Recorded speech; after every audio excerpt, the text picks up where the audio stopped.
யாருக்கு தாங்க வீட்டில் உட்காந்து அப்படியே காலாட்டிகிட்டு இருக்க பிடிக்காது. பட் நீங்கள் காலாட்டிட்டு உட்காரணும்னு சொன்னால் உங்களுக்கு இது மாதிரி ஸ்டூல் வேணும். வீட்டுக்கு ஸ்டூல்ஸ்லாம் பார்த்தீங்கன்னா மேக்ஸிமம் 20 inches இருக்கும். 20 inches உட்காந்து காலாட்ட முடியாது. ஸோ நீங்கள் காலாட்டணும் அப்படின்னா மேக்ஸிமம் 30 inches வேணும். இந்த டேபிள் பார்த்தீங்கன்னா 32 inches அண்ட் 32 inchesக்கு ஈக்குவலான சைஸ் தான் இந்த ஸ்டூல்.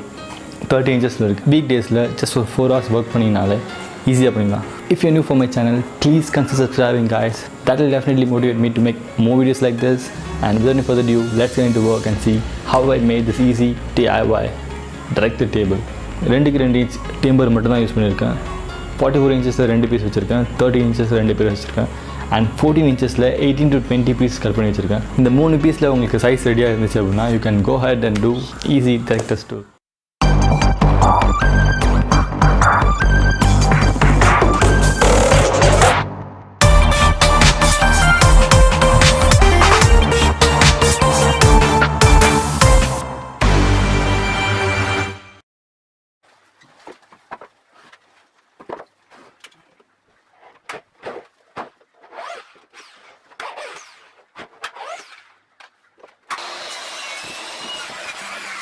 இந்த ஹோல் செக்ஷனாக இருக்க டாப்பு கட் பண்ணுறது ரொம்ப கஷ்டமாக இருந்தது. ஸோ வாட் ஐ தாட், அந்த டாப் எல்லாம் தனித்தனியாக பிரிச்சுட்டு அண்ட் தென் இந்த வுட்டு எல்லாமே நான் கிராஸ் செக்ஷனில் பீஸாக கட் பண்ணுறேன்னு வச்சுக்கோங்களேன். எனக்கு 1.5 into 1.5க்கான லெக்ஸ் கிடச்சிரும்.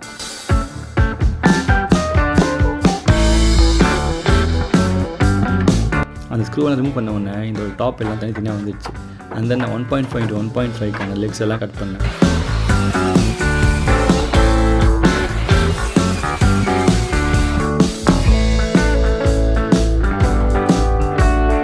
பேக் சைடில் இருக்க 2 லெக் மட்டும் 44 inches வச்சேன்.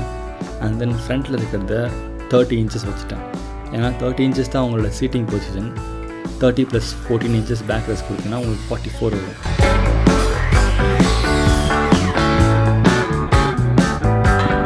inchesல 16 பீஸ் கட் பண்ணி வச்சுக்கிறோம். அந்த 16 பீஸ் கட் பண்ண உடனே 14 inches இருக்கு இல்லையா, அந்த கிராஸ் செக்ஷனையும் 44 inchesக்கான அந்த லெக்கையும் எட்ஜில் வச்சு நான் ஸ்க்ரூ பண்ணுறேன். ஸ்க்ரூ பண்ணுறதுக்கு முன்னாடி ஃபெவிகால் யூஸ் பண்ணிக்கோங்க. பிகாஸ் இது பைன் வுட்டு, ஃபெவிகால் இல்லை அப்படின்னு சொன்னால் ஈஸியாக உடஞ்சிடும். ஸோ ஃபெவிகால் யூஸ் பண்ணி ஸ்க்ரூ பண்ணுங்கள். ஆங்கிள் 90 degree இருக்கான்னு பார்த்துக்கோங்க. ஏன்னா ஆங்கிள் கரெக்டாக இருந்தால் ஸ்டெபிலிட்டி கரெக்டாக இருக்கும்.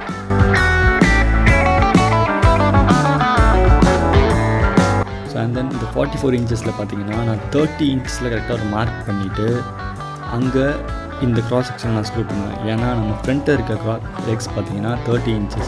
அந்த 30 inchesம் இந்த 30 inchesம் ஸ்ட்ரைட் லைன் இருக்கிறதா நான் ஒரு சின்ன செக் பண்ணிக்கிறேன். மார்க் பண்ணி முடிச்சதும் அந்த இடத்துல வச்சு இந்த கிராஸ் செக்ஷனை நான் ஃபெவிகால் போட்டு ஸ்க்ரூ பண்ணுறேன்.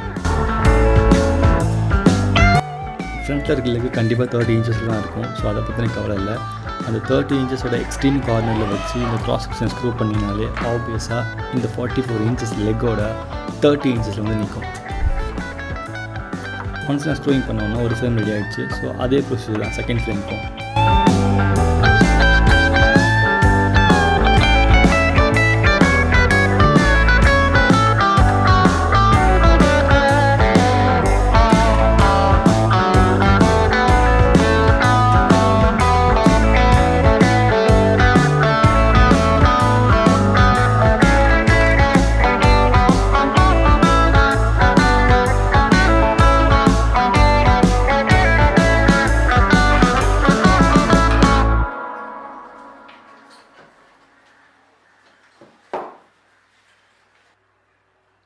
ரெண்டு ஃப்ரேம் நமக்கு ரெடி ஆகிடுச்சு. அடுத்து பண்ண வேண்டியது எல்லாமே நம்மளோட கிராஸ் செக்ஷனை கரெக்டாக ஸ்க்ரூ பண்ணணும்.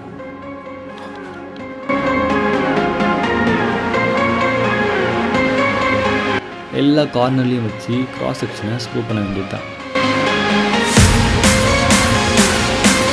இப்போ நான் 3 inches ஸ்டார் ஸ்க்ரூ யூஸ் பண்ணுறேன். ஏன்னா கொஞ்சம் ஸ்டெபிலிட்டி தேவை, அது இல்லாமல் ஸ்ட்ரென்த்து கொஞ்சம் ரொம்ப அதிகமாக தேவைப்படுறதுனால நான் எல்லா ஜாயின்ட்ஸுக்கும் 3 inches ஸ்டார் ஸ்க்ரூ யூஸ் பண்ணுறேன். அது எஸ்எஸ்ஆர் இருந்தாலும் சரி, ட்ரைவால் ஸ்க்ரூவாக இருந்தாலும் சரி, எனிதிங் வில் ஒர்க் ஃபைன்.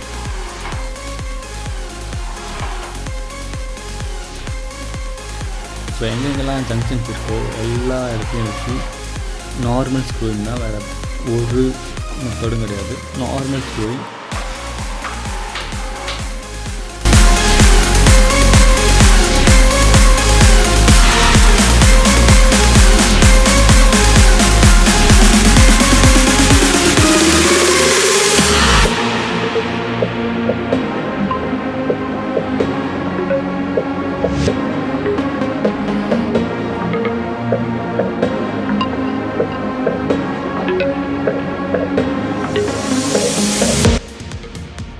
ஸ்க்ரூவிங்லாம் முடித்தோடனே ஒரு ஆல்மோஸ்ட் இந்த ஃப்ரேம் நம்மளுக்கு கிடச்சிச்சு.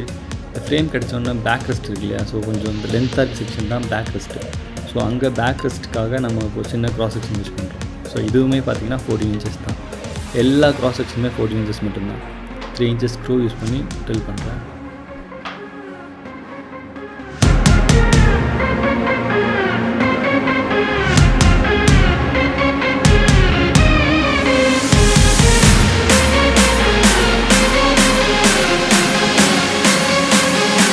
இப்போ பார்த்திங்கன்னா ஆல்மோஸ்ட் டன். ஃப்ரேம் ரெடி ஆகிடுச்சு.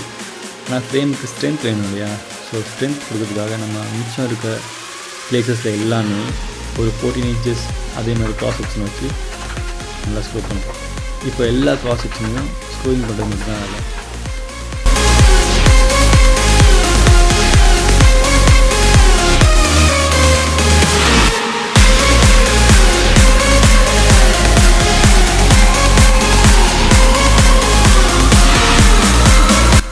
அந்த முடிஞ்சது. So same video.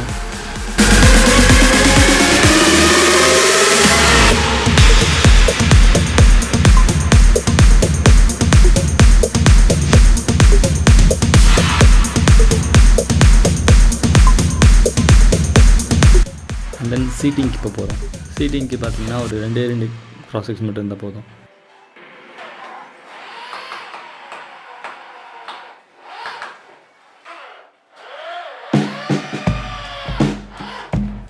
இந்த ப்ராஜெக்டில் நிறையா ஸ்க்ரூவிங் தான், வேறு எந்த வேலையுமே இல்லை. ஸ்டார்டிங்கில் நீங்கள் ஒரு 44 inches லெக் 2 கட் பண்ணுறீங்க. And then 30 inches leg 2 cut பண்ணுறீங்க. அண்ட் தென் ஒரு 16 to 18 க்ராஸ் செக்ஷன் கட் பண்ணுறீங்க 14 inchஸில்.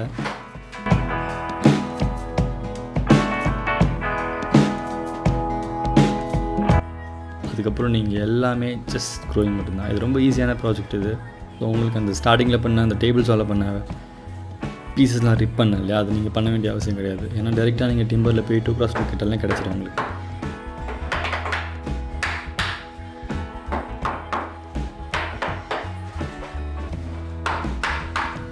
அவ்வளோதான், நம்ம ஆல்ரெடி எல்லா க்ராஸ் செக்ஷனையும் முடிச்சிட்டோம்.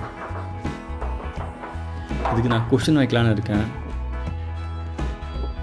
இதுக்கப்புறம் பண்ண வேலை தான் நான் வீடியோவில் நான் பண்ணல, அதுக்கு நான் செப்பரேட் வீடியோ பண்ணுறேன்.